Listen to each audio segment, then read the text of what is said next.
Okay, so back na tayo sa tutorial natin. So, pag next natin tutorial ay Boolean.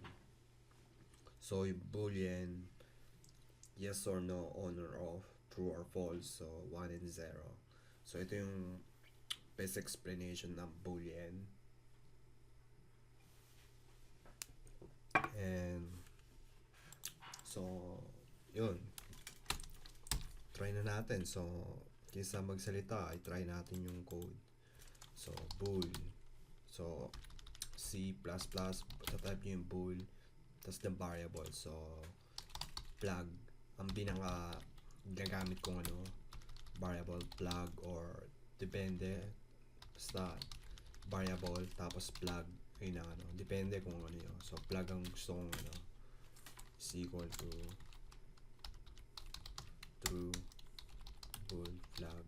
So, hindi dapat plug, depende kung plug. So raise start, so like that is equal to false. So cout flag and end line. So copy, tapos ow.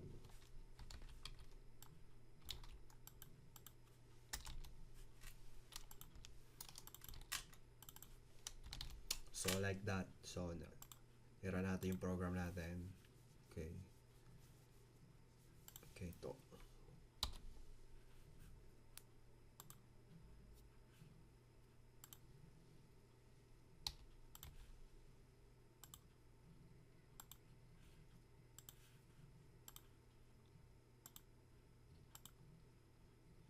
Okay, so tignan natin yung program. 0 and 1, diba? So, yung una natin variable, true, 1. So, sa ibang language, hindi 0, 1. So, baliktad. May ibang language na 0, 1 ng yung value na true, 0. Tapos yung false, 1 ng sa ibang language.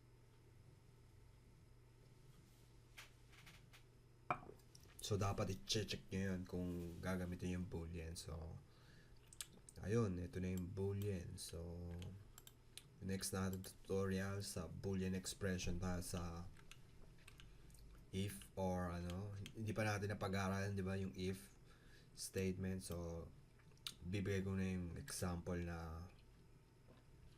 saan gagamitin natin yung true or false. So, yun. Doon na tayo sa next tutorial natin.